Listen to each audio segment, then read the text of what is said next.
आइए शुरू करते हैं न्यूज पथ पर सफर और सबसे पहले आपको दिखाते हैं ऐसी तस्वीरें जिनका जिक्र सरे रहा है। ये तस्वीरें सुर्खियों में भी है और सोशल मीडिया पर भी है। इनसे आपका बाखबर होना बेहद जरूरी है क्योंकि चौराहे पर इन्हीं की चर्चा है और चर्चा तिरंगा रैली में शामिल हुई बच्ची की भी है। जम्मू कश्मीर के मुख्यमंत्री उमर अब्दुल्ला का मंदिर पहुंचने का वीडियो चर्चा में आ गया। दरअसल उन्होंने गांदरबल में माता खीर भवानी मंदिर में दर्शन किए। यहीं 3 जून को सालाना मेला लगेगा। ऐसे में इस मंदिर में देवी को खीर प्रसाद के तौर पर चढ़ाई जाती है। लिहाजा इस मेले से पहले खुद उमर अब्दुल्ला ने मंदिर में देवी की पूजा अर्चना की। राजस्थान के जोधपुर में तिरंगा रैली के दौरान एक बच्ची चर्चा में आ गई। दरअसल इस बच्ची ने ऑपरेशन सिंदूर की सफलता को लेकर सेना की तारीफ की। साथ ही तिरंगा रैली के बाद शिव तांडव स्तुति गाकर सबका मन मोह लिया। इस बच्ची का नाम हृदय पुरोहित है। उसने तिरंगा रैली में विंग कमांडर व्योमिका सिंह की भूमिका निभाई।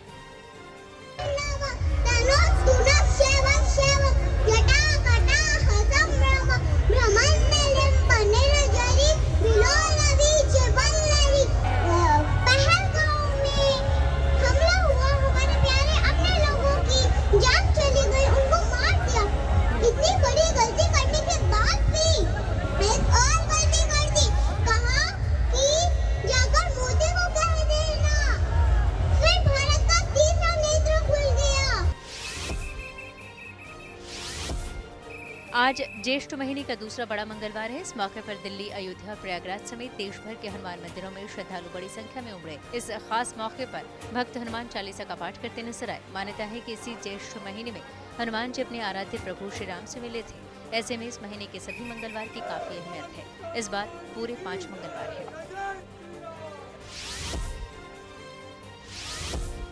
यूपी के महोबा में बुंदेलखंड को जल संकट से बचाने की एक पहल की गई। दरअसल यहाँ के जिलाधिकारी गजल भारद्वाज ने विलुप्त हो चुकी चंद्रावल नदी के पुनरुद्धार काम का शुभारंभ किया। इसके तहत नदी की खुदाई और सिल्ट सफाई के काम की शुरुआत हुई। कहा जा रहा है कि इस पहल के जरिए 8 लुप्त नदियों को संजीवनी देने की कोशिश है। बिहार के मुजफ्फरपुर में कुछ बच्चियों ने अनोखा बैंक बनाया। इस बैंक का नाम सैनिटरी पैड बैंक है। इस बैंक का संचालन 21 लड़कियां करती हैं। वो इस बैंक में सैनिटरी पैड जमा कर आर्थिक रूप से कमजोर लड़कियों को निःशुल्क बांट रही हैं। उन्होंने बताया कि पिछले दिनों उन्हें मेडिकल टीम ने इसके फायदे के बारे में जानकारी दी थी। ऐसे में उन्हें ये भी पता चला कि हमारी माताएं क्यों इतना बीमार रहती हैं। अब ये बच्चियां बाकी लड़कियों और माताओं को भी उनके पर्सनल हाइजीन के बारे में जागरूक कर रही हैं।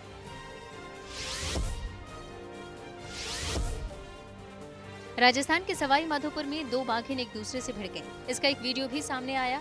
ये मामला यहाँ के रणथंभौर नेशनल पार्क का है। बताया गया कि ये बाघिन नूरी और बाघिन एरोहेड की बेटियां हैं। जिंदगी का सफर सुहाना हो, इसके लिए सावधान रहना जरूरी है। रोजमर्रा की आपाधापी में कुछ देर बैठकर सोचना समझना भी जरूरी है कि आपके आसपास क्या हो रहा है और जो कुछ हो रहा है उससे हमारी जिंदगी, हमारा परिवार कैसे प्रभावित हो सकता है। इसलिए हॉर्न बजाकर बाखबर करने वाली खबर जरूरी होती है।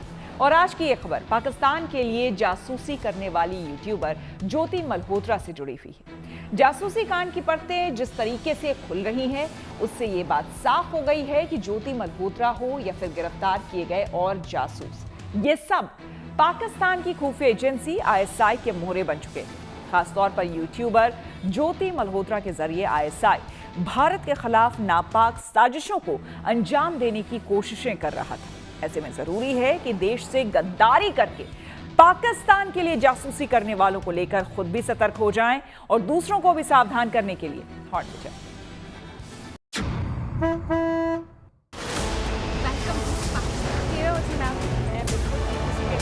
बहुत बढ़िया।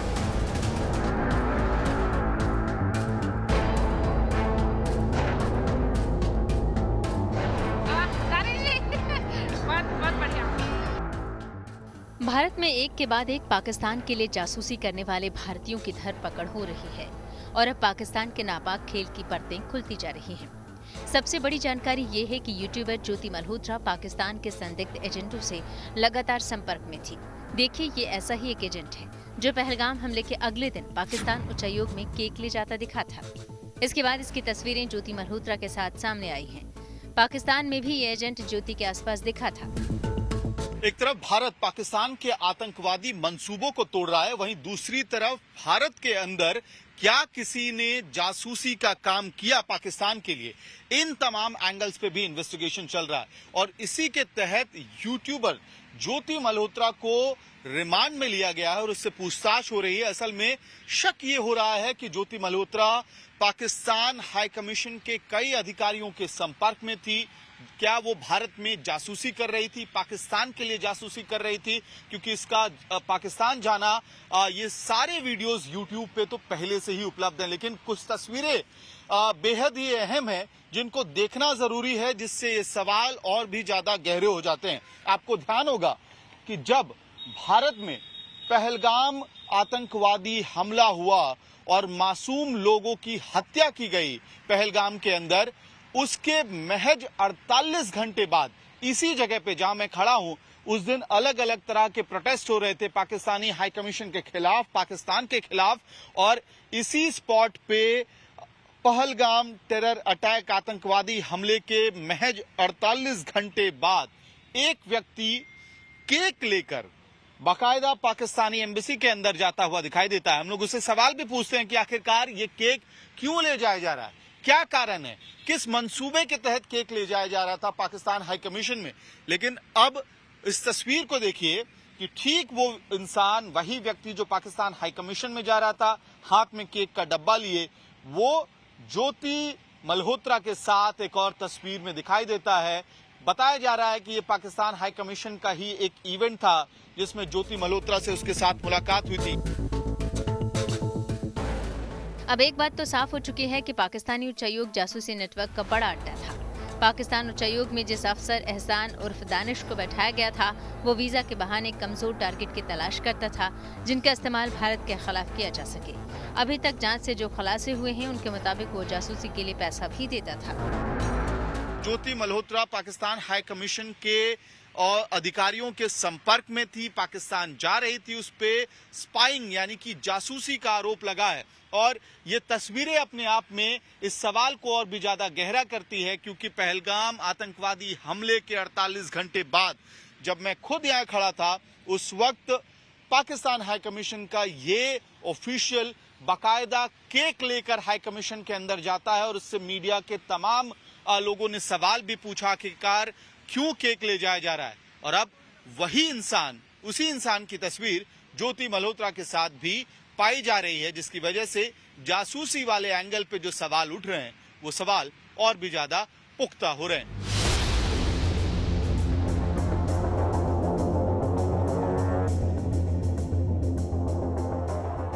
खुफिया एजेंसियों को तो शक है कि ज्योति के पीछे पाकिस्तान की खुफिया एजेंसी ISI का बड़ा खेल था।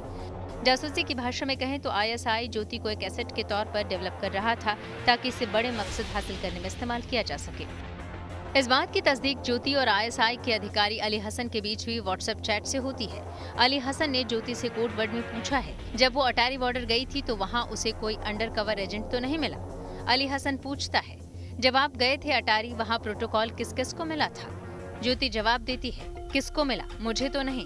अली हसन फिर पूछता है, इट मीन्स कोई अंडर कवर पर्सन हो, जैसे यार पता चल जाता है प्रोटोकॉल देखकर। फिर ज्योति ने लिखा, नहीं इतने पागल थोड़ी ना थे वो। जांच एजेंसियों की पड़ताल में सामने आया है कि ज्योति वीजा के लिए पाकिस्तान के दूतावास गई थी, जहां उसकी मुलाकात दानिश नाम के शख्स से हुई। दोनों के बीच नंबर शेयर हुए और फिर बातचीत शुरू हो गई। भारत पाकिस्तान के बीच जब टकराव चरम पर था, तब भी ज्योति भारत के खिलाफ काम कर रहे पाकिस्तानी अफसरों के साथ लगातार संपर्क में थी। During the conflict, she was in touch with the PIOs. ठीक है, तो जो पर्सनल नॉन ग्रेटा जिसको डिक्लेयर कर दिया गया, ड्यूरिंग द conflict वो she was in touch, but she did not have any direct access as such with any very important direct access नहीं था उसके पास किसी मिलिट्री या डिफेंस के इंफॉर्मेशन को लेके, जो हम इस स्टेज पे कहें कि उसने उसको दिया है। But definitely she was in touch with the PIOs, और यहाँ के जो कुछ और भी जो अभी उसके हमने लैपटॉप और मोबाइल जो है वो हम उसको अभी सीज करने की कोशिश कर रहे हैं कहाँ पे है। वंस वी सीज इट और उसको हम फोरेंसिक एनालिसिस करेंगे तो उससे भी काफ़ी सारी चीज़ें क्लियर होंगी कि क्या क्या इन्फॉर्मेशन उन्होंने एक्सचेंज।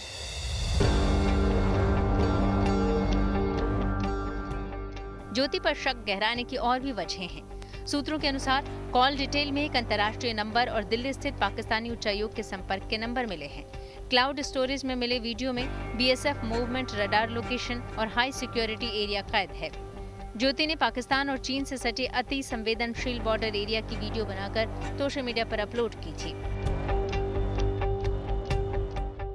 तथ्य और सबूत इस बात की तरफ इशारा करते हैं कि अनजाने में या जानबूझकर ज्योति पाकिस्तान के खुफिया एजेंसी के संपर्क में आई तो थी। वहीं पाकिस्तान के लिए जासूसी करने के आरोप में हरियाणा, पंजाब और यूपी से और भी गिरफ्तारियां हुई हैं और उन गिरफ्तारियों के साथ लगातार खुलासे हो रहे हैं। नूह से मोहम्मद तारीफ नाम के इस आरोपी की गिरफ्तारी हुई तो कबूल किया कि कैसे इसने पाकिस्तान की मदद की। पाकिस्तान जाने के बाद तीसरी बार फिर मैं वहाँ से जब आया ना, आने के बाद फिर उसके जब मेरे पास बाद में कॉल आई, फिर उसने कहा कि अब तो है जो सिम से काम नहीं चलेगा, अब तो वीज़ा नहीं लगेगा तेरा। जब मैं वीज़ा ले गया तो अब तो कुछ हमारे लिए कुछ करना पड़ेगा और उसके लिए हम तुझे लाखों रुपया देंगे, जहाँ भेजेंगे वहाँ जा सकता है। अब मैंने वहाँ तो उनके सामने हाँ भर ली, फिर ठीक है जैसे कहा मैं वहाँ चला जाऊँगा। उसने कहा कि सिरसा जाना है और एयरफोर्स से जो उसके बारे में उसकी फ़ोटो वीडियो कुछ हमें देनी पड़ेगी। हरियाणा पुलिस भी आरोपी मोहम्मद तारीफ की कुंडली खंगालने में जुटी हुई है। हमारे पास इनपुट था और इंटेलिजेंस जो हमारी सेंट्रल गवर्नमेंट की उनके पास भी, सभी के पास तक भी ये लड़का है जो हमारे जो देश की जो सूचनाएं हैं वे भारत पाकिस्तान को देता है और उससे सिम भी प्रोवाइड करता है जिसके बदले में पैसे लेता है। तारीफ अकेला नहीं है। कुछ दिन पहले ही नूह से अरमान नाम के एक आरोपी की गिरफ्तारी हो चुकी है। उधर यूपी में भी ATS को कामयाबी मिली है। पाकिस्तान के खिलाफ जासूसी के आरोप में रामपुर के टांडा कस्बे से शहजाद नाम के शख्स को धर दबोचा। वो पाकिस्तानी खुफिया एजेंसी ISI की मदद कर रहा था। पंजाब के गुरदासपुर से भी 2 जासूसों की गिरफ्तारी हुई है, सुखप्रीत सिंह और करणवीर सिंह। इन दोनों पर पंजाब, हिमाचल प्रदेश और जम्मू कश्मीर स्थित भारतीय सैन्य ठिकानों की गोपनीय और अहम जानकारियां पाकिस्तान के खुफिया एजेंसी ISI के हैंडलर्स को देने का आरोप है। जाहिर है जासूसों का ये नेटवर्क लंबा है, अभी तो उसके चंद मोहरे ही पकड़े गए हैं। ऐसे में जरूरी है कि देश से गद्दारी करके पाकिस्तान के लिए जासूसी करने वालों को लेकर खुद सतर्क हो जाएं और दूसरों को भी सावधान करने के लिए हॉर्न बजाएं।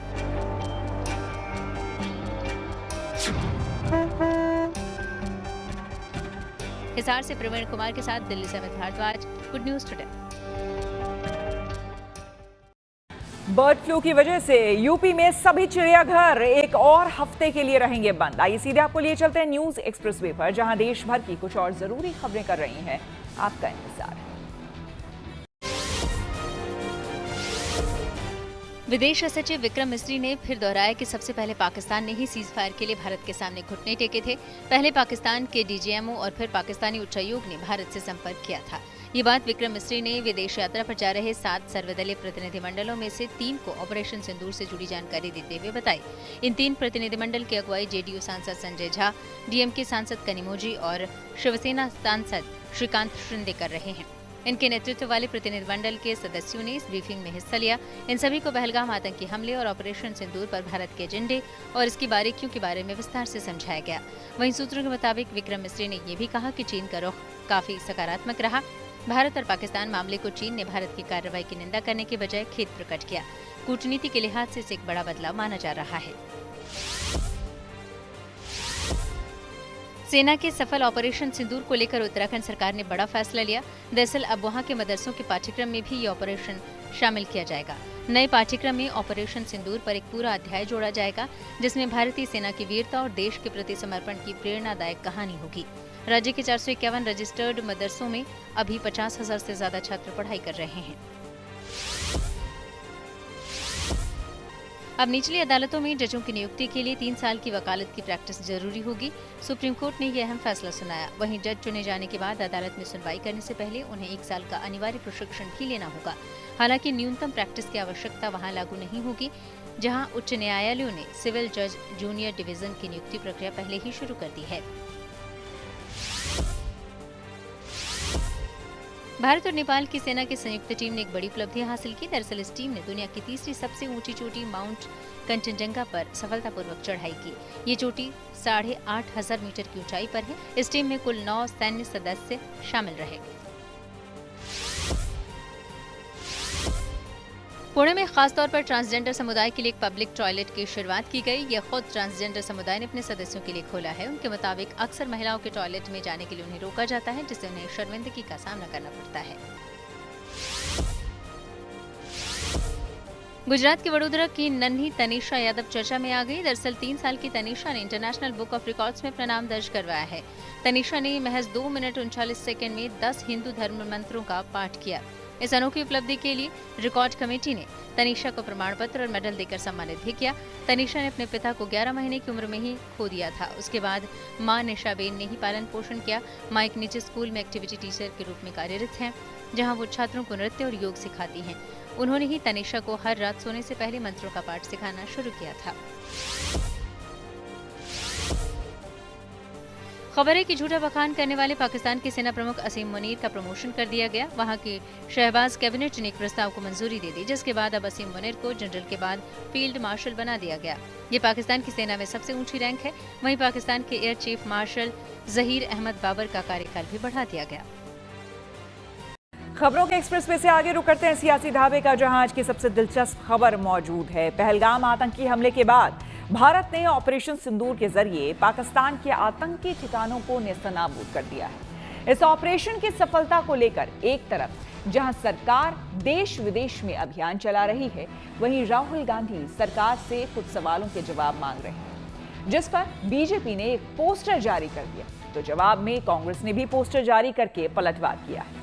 वहीं कांग्रेस अध्यक्ष मल्लिकार्जुन खड़गे ने ऑपरेशन सिंदूर को छिटपुट युद्ध बताकर अजीबोगरीब बयान दे दिया, जिससे सियासत एक बार फिर से गर्मा गई।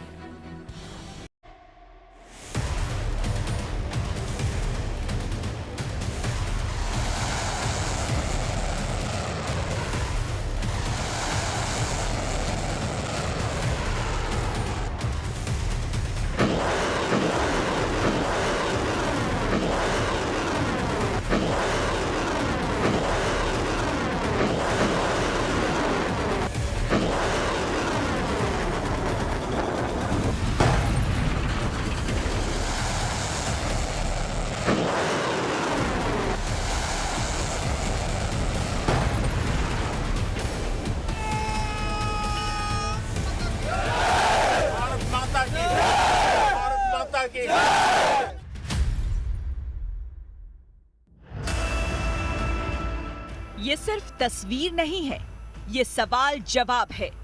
राहुल ने सवाल किया तो बीजेपी ने जवाब दिया इस पोस्टर के जरिए। ऑपरेशन सिंदूर को लेकर सियासी तनातनी यहां तक पहुंच चुकी है। इस पोस्टर में राहुल गांधी और पाकिस्तान आर्मी चीफ जनरल असीम मुनीर की आधी आधी फोटो मिलाकर एक चेहरा बनाया गया है। इस पोस्टर के जरिए ये कहा जा रहा है कि राहुल पाकिस्तान की भाषा बोल रहे हैं। कांग्रेस कह रही है कि ऐसी सरकार पर कैसे भरोसा करें।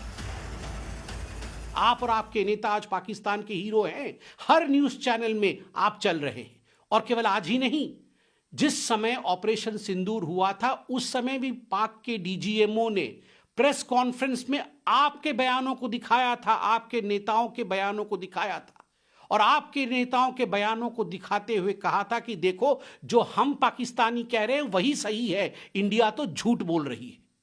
आप पाकिस्तान को ऑक्सीजन देने का काम करते हैं। भाई, पाकिस्तान के कितने प्लेन गिरे वो हमारी फौज ने हमें बता दिया और हम आश्वस्त हैं।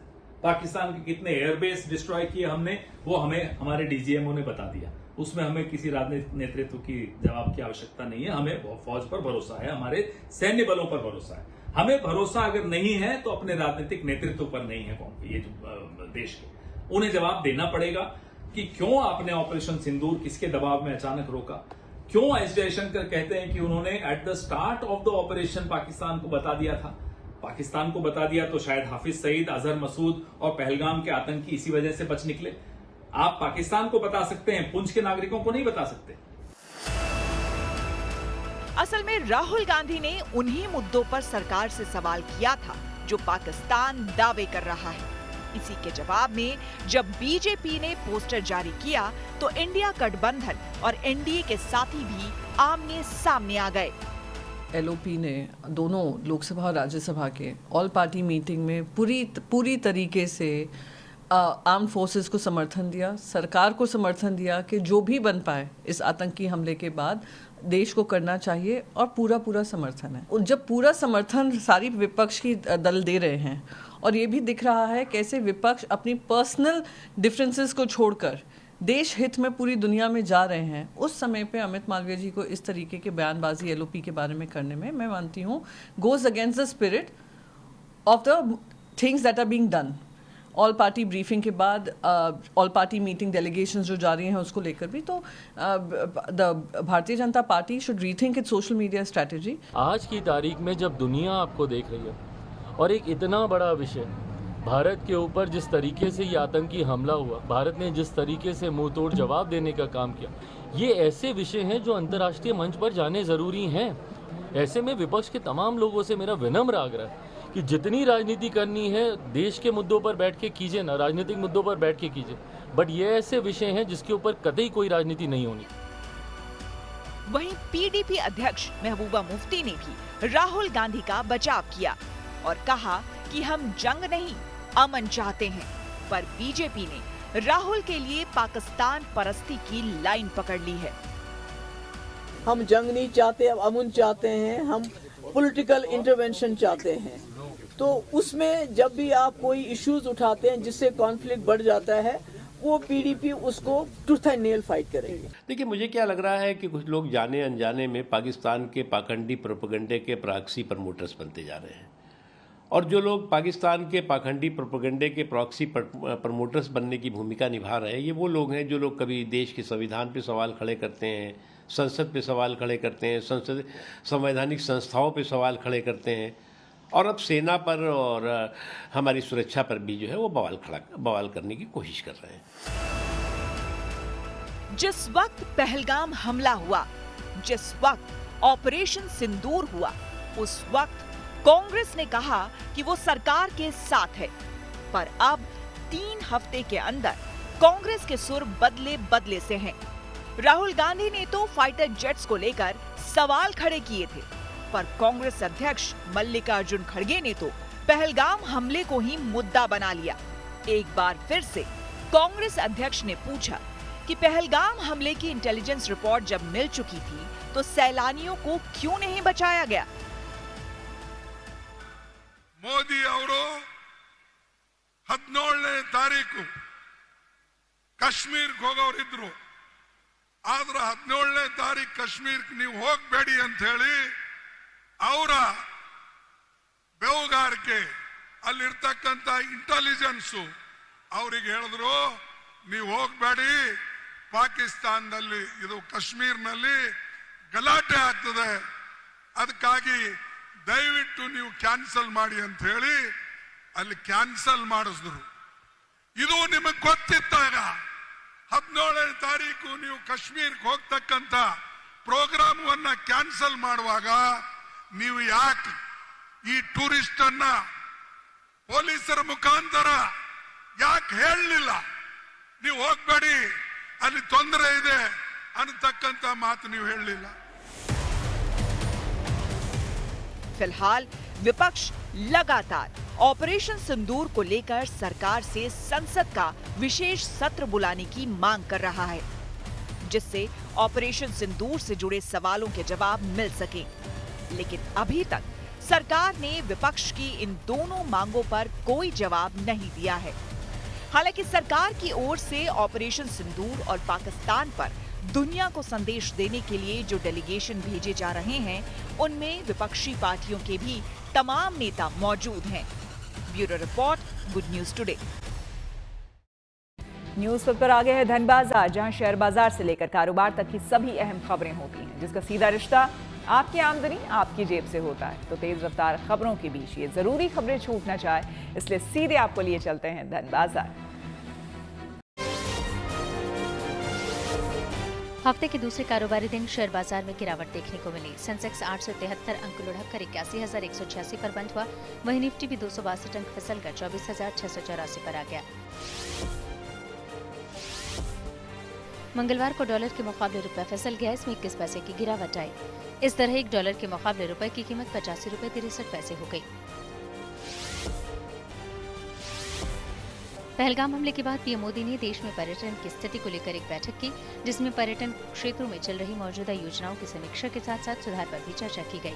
पीएम मोदी की अध्यक्षता में हुई इस बैठक में केंद्रीय पर्यटन मंत्री गजेंद्र सिंह शेखावत, पर्यटन मंत्रालय में उनके सहायक मंत्री सुरेश गोपी, केंद्रीय पर्यटन सचिव वी विद्यावती और कई वरिष्ठ अधिकारी भी शामिल हुए। होंडा टू व्हीलर ने अपनी नई बाइक एक्सेल 750 ट्रांसल्प को ग्लोबल मार्केट में लॉन्च कर दिया। इसमें नए इंजन के साथ साथ नई कलर स्कीम और कई नए फीचर्स भी शामिल किए गए हैं। इसकी कीमत करीब 11 लाख रुपए रखी गई है। माना जा रहा है कि साल के आखिर तक इसे भारतीय बाजार में भी लॉन्च किया जा सकता है। टाइम मैगजीन ने पहली बार दुनिया भर के 100 परोपकारियों की लिस्ट जारी की। इसमें कुछ भारतीयों के नाम भी शामिल हैं। टाइम मैगजीन ने समाज सेवा में अहम योगदान के लिए रिलायंस इंडस्ट्रीज के सीएमडी मुकेश अंबानी और रिलायंस फाउंडेशन के संस्थापक चेयरपर्सन नीता अंबानी को इस लिस्ट में जगह दी है। इनके अलावा भारतीय कारोबारी अजीम प्रेम जी और निखिल कामत भी इस लिस्ट में शामिल हैं। न्यूज पथ के सफर में अब सोशल अड्डा का रुख करते हैं, जहां आज बात होगी उत्तर प्रदेश की, जिसे ग्लोबल मैप पर नई पहचान दिलाने के लिए योगी सरकार एक नई योजना पर काम कर रही है। योगी आदित्यनाथ सरकार ने उत्तर प्रदेश के कुछ शहरों को टेक हब बनाने के लिए जीसीसी यानी कि ग्लोबल कैपेबिलिटी सेंटर्स पॉलिसी 2024 बनाई है। जीसीसी पॉलिसी के जरिए योगी सरकार फॉर्च्यून 500 कंपनियों और विदेशी निवेश लाने पर विशेष फोकस कर रही है। इस पॉलिसी के तहत नोएडा, लखनऊ, कानपुर और वाराणसी जैसे शहरों को टेक्नोलॉजी और डिजिटल सर्विस के केंद्र के रूप में विकसित किया जाएगा। सरकार का लक्ष्य है कि इस पॉलिसी से अगले 5 वर्षों में लोगों को अधिक वेतन वाली 2 लाख से ज्यादा नौकरियां मिलें। पॉलिसी में लेवल 1 और एडवांस्ड ग्लोबल कैपेबिलिटी सेंटर्स बनाने के लिए स्पष्ट नियम बनाए गए हैं। लेवल 1 जीसीसी के लिए कंपनी को कम से कम 15 करोड़ रुपए का निवेश करना होगा और 500 लोगों को जॉब देनी होगी। वहीं एनसीआर में शामिल गौतम बुद्ध नगर और गाजियाबाद शहरों के लिए कम से कम 20 करोड़ रुपए का निवेश जरूरी होगा। एडवांस्ड जीसीसी स्थापित करने के लिए 50 करोड़ रुपए का निवेश जरूरी होगा और 1000 लोगों को नौकरियां मिलेंगी। वहीं गौतम बुद्ध नगर और गाजियाबाद में एडवांस्ड जीसीसी बनाने के लिए 75 करोड़ रुपए का निवेश करना होगा। निवेशकों का भरोसा जीतने के लिए राज्य सरकार भूमि पर 30 से 50% सब्सिडी, स्टैंप ड्यूटी पर 100% और 25% कैपिटल सब्सिडी देगी। इसके अलावा फॉर्च्यून ग्लोबल 500 और इंडिया 500 कंपनियों को राज्य सरकार की तरफ से कई दूसरे प्रोत्साहन पैकेज दिए जाएंगे। एक्सपर्ट्स का मानना है कि उत्तर प्रदेश की जीसीसी पॉलिसी न केवल राज्य के आर्थिक विकास को रफ्तार देगी, बल्कि युवाओं को बड़े वेतन वाले रोजगार के अवसर मुहैया कराएगी। इस पॉलिसी को लेकर हमने कुछ लोगों से बात की और उनकी राय जानी। जिस तरह से योगी सरकार लगातार नौकरी पे जोर दे रही है, काम कर रही है और 2 लाख नौकरियों को फिर से देने की बात कह रही है, तो क्या कह रहे हैं, क्या कहेंगे आप?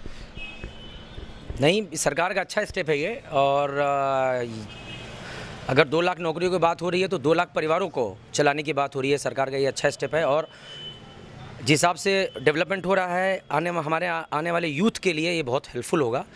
बस डिपेंड करता है कि डिजिटल है तो पिछले 7-8 साल 10 सालों में डिजिटल का युग आया है, तो सरकार से ये हम कहना चाहेंगे कि एजुकेशन पैटर्न जो है फ्रॉम क्लास 1 टू क्लास 10 तक का, उसमें कहीं ना कहीं डिजिटल सब्जेक्ट को भी ऐड किया जाए। That definitely help to our youth, जो हेल्प करेगा तो वह इस डिजिटाइजेशन में उनको आगे बढ़ने में मदद करेगा। मेरा बस योगी सरकार से एक यही गुजारिश रहेगी। मैं यही कहना चाहूँगा कि बिल्कुल सही बात बोली है हमारे सर ने कि आप जिस तरीके से कोर्स पैटर्न लगा आ रहा है पिछले कई सालों से, बिल्कुल सेम पैटर्न है। इवन आप किसी भी स्कूल, किसी भी जितने भी, उसको बहुत चेंज की ज़रूरत है। आप बच्चों को शुरू से ही शिक्षा का जो स्तर है, जो हमेशा से चला आ रहा है, एक ढर्रे पे चला आ रहा है, उसको बदलने की ज़रूरत है। डिजिटल बहुत बड़ी मार्केट हो चुकी है हर फील्ड में। आज की डेट में digital marketing is a big thing, मतलब बहुत रोज़गार इसमें आए। तो हम चाहेंगे कि हमारे बच्चों को शुरू से ही उस विषय पे ज़्यादा जोर दिया जाए, ना कि वही गिनती पहाड़ा पारंपरिक, उससे थोड़ा सा हट के होना चाहिए। देखिए भाई साहब, ये बहुत ही अच्छा प्रोग्राम है योगी जी के द्वारा, और योगी जी ने बनारस के लिए, गोरखपुर के लिए, ये कहे पूरे यूपी के लिए बहुत काम किया हुआ है। डिजिटल आप देखेंगे, एक ठेले वाला भी एक लगाया है बार कोड, आगे पास पैसा नहीं है तुरंत आप गूगल पे, फ़ोन पे कर दीजिए। इससे ज़्यादा डिजिटल के लिए और क्या हो सकता है। बहुत ही अच्छी पहल है सरकार की तरफ से, और पहले भी सरकार ने कई तरह के अच्छे काम किए हैं, रोज़गार को बढ़ावा दिया है अलग अलग तरीके से, चाहे वो उनकी मुद्रा योजना हो या इस तरह की योजनाएं समय समय पर लाती रहती है। ये बहुत ही अच्छा माध्यम है, लेकिन साथ ही साथ एक इसका ड्रॉबैक भी है कि जिस तरह से डिजिटाइजेशन हो रहा है, हम लोग भी आज के मतलब साल 2 साल से देख रहे हैं कि AI किस तरह से मार्केट को कैप्चर किए जा रहा है। तो मैनुअल नौकरियां धीरे धीरे लोग कह रहे हैं कि कम होती जाएंगी और AI कब्जा करता जाएगा। तो सरकार से ये अनुरोध रहेगा कि कम से कम डिजिटल को प्रमोट करे तो मैनुअल भी उसमें रखे, सिर्फ AI के ऊपर ध्यान ना दिया जाए। देखिए भैया, मैं ये कहना चाहते हैं कि देखिए, अगर आप इंडिया को डिजिटल बना रहे हैं या यूपी को डिजिटल बना रहे हैं, तो आपका जो पढ़ाई जो आपका एजुकेशन सिस्टम होना चाहिए ना, वो भी डिजिटल होना चाहिए। ये नहीं कि आपका करे मोटो आप डिजिटल कर रहे हैं, लेकिन आपका जो सिलेबस है वो ट्रेडिशनल भी है। आप बच्चों को अगर स्किल और टेक्नोलॉजी बेस्ड अगर एजुकेशन नहीं देंगे तो फिर हम इसको कन्वर्ट नहीं कर पाएंगे।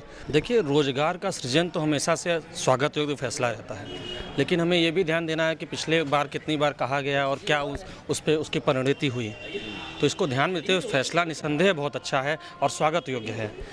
और आइए अब रुक करते हैं प्रगति मार्ग का, जहां ऐसी खबरें हैं जो कि देश की तरक्की, प्रगति और लोगों की काबिलियत दिखाती है। यहां आज हम आपको मिलवाएंगे जूनागढ़ की टेनिस प्लेयर जेंसी कनाबार से। जेंसी महज 14 साल की हैं, लेकिन टेनिस के प्रति उनके लगाव, मेहनत और डेडिकेशन से आज वो एक बड़े मुकाम तक पहुंच चुकी हैं। 60 से भी ज्यादा टूर्नामेंट जीत चुकी जेंसी अब लंदन में होने जा रहे जूनियर विंबलडन प्रतियोगिता में हिस्सा लेने जा रही हैं।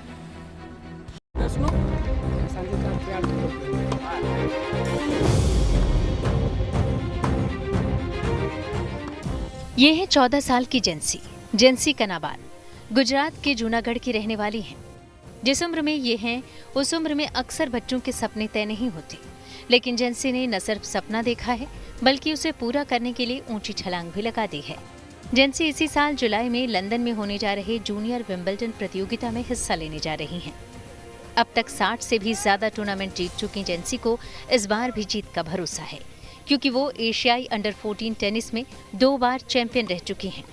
हाल ही में दिल्ली में आयोजित एशियाई अंडर 14 डेवलपमेंट टेनिस चैंपियनशिप के लड़कियों के फाइनल में जेंसी ने चीन की साई जुंगचियांग को हराकर दूसरी बार ये खिताब जीता।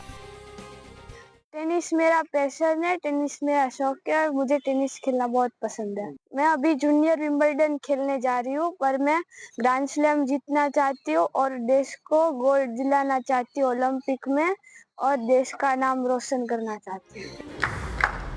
जेंसी सब कुछ भूलकर सिर्फ अपने खेल पर फोकस करती हैं, क्योंकि इनके फिटनेस से लेकर खान पान और ट्रेनिंग तक का जिम्मा पिता ने अपने कंधे पर ले लिया है। 2.5 साल की उम्र में पिता ने खेलने के लिए रैकेट पकड़ा है और फिर जब बेटी में एक खिलाड़ी के गुण दिखे तो टेनिस प्लेयर बनाने की ठान ली और अपनी तरफ से हर कुर्बानी के लिए भी तैयार हो गए। किसी को भी अच्छा टेनिस प्लेयर बनना हो तो उसके लिए उसके पेरेंट्स का सपोर्ट या फैमिली में से कोई एक पर्सन का सपोर्ट इतना ज्यादा होना चाहिए तो ही कोई भी बच्चा टेनिस प्लेयर बन सकता है, वरना नहीं बन सकता।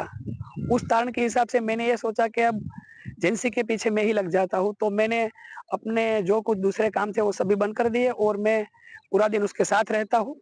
मेरी जॉब के सिवा जो भी मेरा टाइम रहता है वो टाइम मैं जेंसी के साथ ही रहता हूँ और उसकी कोचिंग का पूरा मैं देख लेता हूँ। कोचिंग खत्म होने के बाद उसके लिए कोई एक्स्ट्रा ड्रिल बनानी हो, उसकी फिटनेस का जो एक्स्ट्रा देखना, वो सब चीजें भी मैं अपने हिसाब से सेट करता हूँ। जेंसी के कोच विशाल लडानी उसे एक बेहतरीन खिलाड़ी मानते हैं, जो रोज अपनी गलतियों से सीख लेकर कुछ नया करने की कोशिश करती है। वो राष्ट्रीय और अंतर्राष्ट्रीय स्तर की मशहूर टेनिस प्लेयर्स को कॉपी नहीं करती, बल्कि अपनी खूबियों और कमियों पर काम करती है। जब ये छोटी थी तब से ये मेरे सामने खेल रही है और जैसे जैसे ये रोज आती है तो उसके अंदर वो एक अच्छा गुण है कि वो रोज कुछ नया सीख के जाना चाहती है। जो आज उसने गलती की है वो कोशिश करती है कि वो गलती दोबारा ना हो। तो सिखाने वाले को भी मजा आता है जब आप किसी की बात सुनते हो, वो जो कह रहा है वैसा करते हो, तो सिखाने वाले को भी एक उत्साह बना रहता है। तो हर रोज वो आती है, अपनी गलतियों पे काम करती है, अपनी गलती को रिपीट नहीं करती है। एक खिलाड़ी को महान बनाता है उसका खेल के प्रति डेडिकेशन, जो जेंसी में कूट कूट कर भरा है। एकदम टेनिस के बारे में उसको बोल सकते हैं ना कि वो टेनिस के लिए ही बनी है, तो वैसा उसका डेडिकेशन है और बहुत अच्छी प्लेयर है वो इंडिया की। देश में प्रतिभाओं की कमी नहीं है, बस जरूरत है उसे पहचान कर तराशने की। जैसे जिंसी कनाबार की प्रतिभा को उसके पिता ने पूरी लगन और मेहनत से तराशा है। Bhargavi Joshi, Junagadh, good news today. Ahmedabad में होगा आईपीएल फाइनल मैच। खेल जगत से जुड़ी ऐसे ही कुछ और खबरों को जानने के लिए आइए सीधे आपको लिए चले खेल चक्कर। मुंबई इंडियंस ने अपने 3 खिलाड़ियों की रिप्लेसमेंट का ऐलान कर दिया। लीग मैचों के बाद विल जैक समेत 3 खिलाड़ी अपने अपने देश लौट जाएंगे। इनकी जगह इंग्लैंड के जॉनी बेयरस्टो, रिचर्ड ग्लीसन और श्रीलंका के चरित असलंका जुड़ेंगे। अगर मुंबई प्लेऑफ में अपनी जगह पक्की कर लेगी तो ये तीनों खिलाड़ी प्लेऑफ स्टेज से टीम का हिस्सा होंगे। लीग स्टेज के दोनों मैच में ये 3 खिलाड़ी उपलब्ध नहीं होंगे। बीसीसीआई ने लखनऊ सुपर जायंट्स के स्पिनर दिग्वेश सिंह राठी को एक मैच के लिए बैन कर दिया और मैच फीस का 50% जुर्माना भी लगाया। वहीं सनराइजर्स हैदराबाद के बल्लेबाज अभिषेक शर्मा के खिलाफ भी अनुशासनात्मक कार्रवाई हुई। उन पर मैच फीस का 25% जुर्माना लगा। दोनों खिलाड़ी सोमवार को मैच के दौरान आपस में भिड़ गए थे। बीसीसीआई ने कुछ बदलाव के साथ आईपीएल का पूरा शेड्यूल जारी कर दिया। फाइनल मैच 3 जून को अहमदाबाद के नरेंद्र मोदी स्टेडियम में खेला जाएगा। इसी मैदान पर दूसरा क्वालिफायर भी होगा। वहीं बोर्ड ने बताया कि पहला क्वालिफायर और एलिमिनेटर मैच मोहाली के पास मुल्लामपुर स्टेडियम में खेला जाएगा। इसके अलावा रॉयल चैलेंजर्स बेंगलुरु और सनराइजर्स हैदराबाद के बीच 23 मई को बेंगलुरु में होने वाले मैच को बारिश के कारण लखनऊ शिफ्ट कर दिया गया है।